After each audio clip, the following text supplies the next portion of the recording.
This is the Retirement Solution Podcast with financial advisor John Hicks, founder of J. Hagan Capital. There are so many things that we just have in our mind and we assume that they're correct because we've heard them 100,000 times. We got to get rid of all those myths. If you've done a great job saving, you'd be surprised what you can accomplish when you use the right strategies. Most people just aren't aware of them. You've worked hard your whole life to earn and save. Now you need a plan to make that money work hard for you. So people that have sacrificed opportunities to spend money, they sacrificed by putting the money in that 401k. They've sacrificed by putting that money in a 529 college plan for their grandkids. Those types of sacrifices should go rewarded in the long run. John is here to help you find solutions for your retirement. There is a lot to cover when it comes to figuring out our financial futures. And for a lot of people, it really does go back to the market investments, right?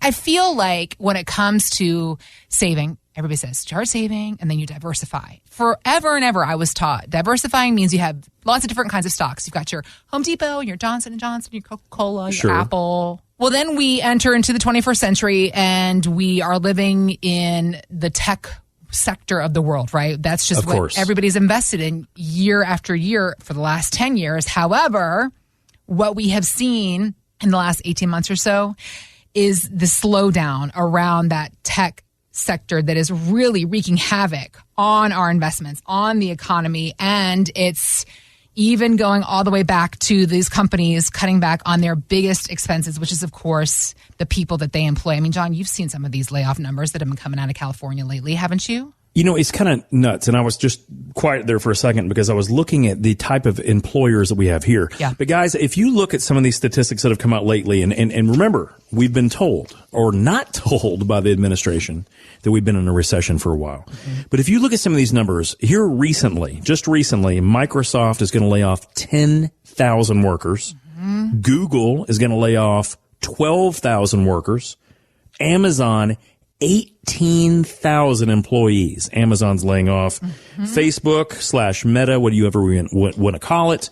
The Zuckerberg company, 11,000 people. And Salesforce, 8,000 people. Guys, I don't think this is necessarily the tip of the iceberg, but I don't think that they're done firing people yet. So when you think about these are companies that had done really, really well.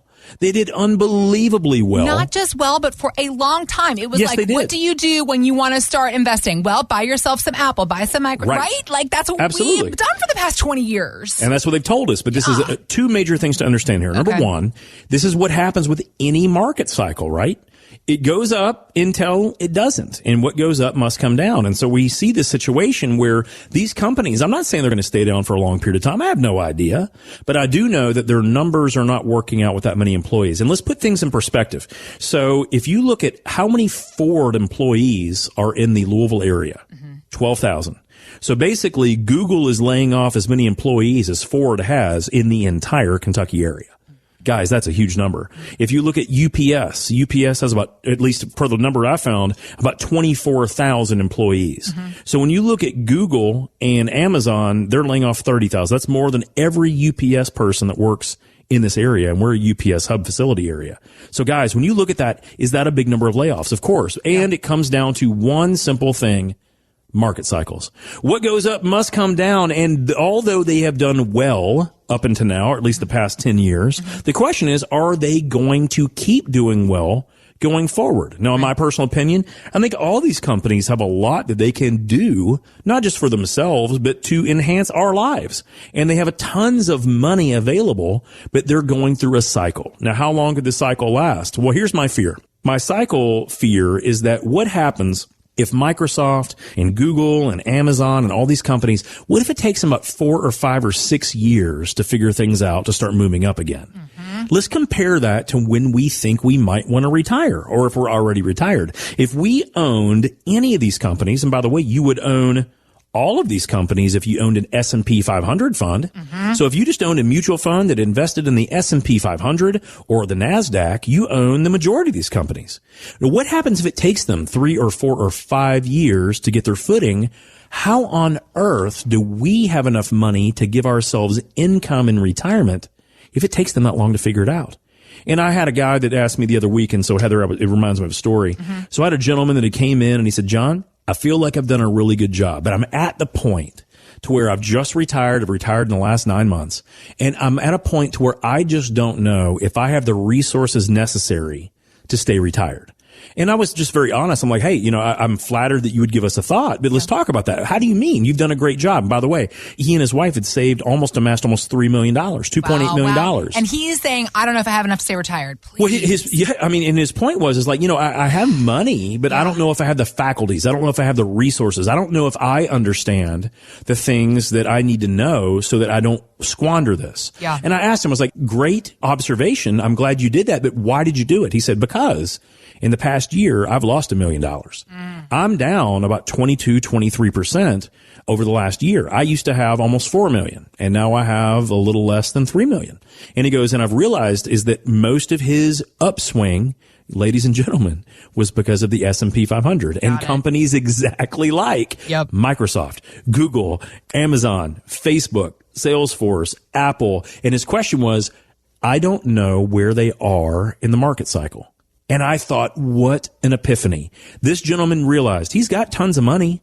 Is he realistically going to be fine in his retirement? Yeah, probably. But what he's realizing is the same thing that I worry about. What happens if what got us here, that amassed that big old pile of money, what if that is not the racehorse that comes across the finish line when we need it to? What if it doesn't win? That's fine. What if it comes in second or third? But what if it doesn't finish? And I think that was his concern. He said, because all the way up until now, we've just been growing the money.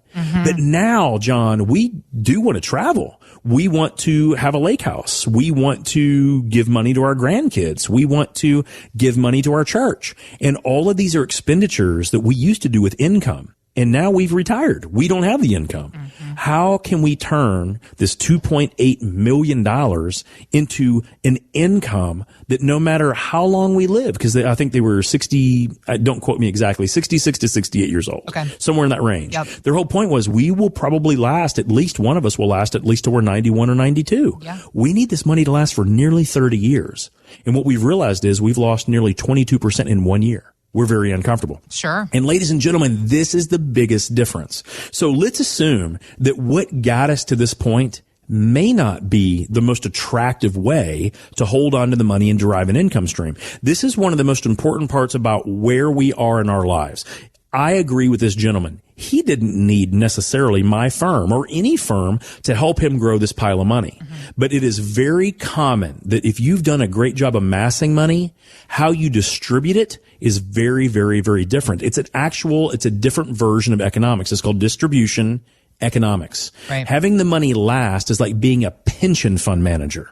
A pension fund manager instead of a money hoarder or a money grower. Seriously. It's easy if you've got a Microsoft or a Google. If they just do their thing, sweet, you made money.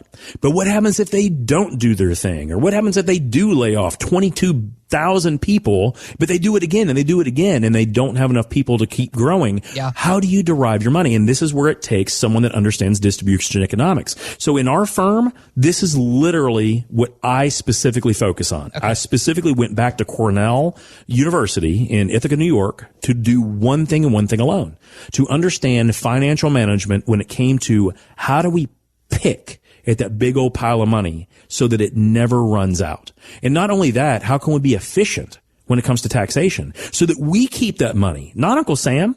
And on top of that, if we do have money left, how can we ensure that it's there for our surviving spouse? And then in the future for our kids and grandkids, right?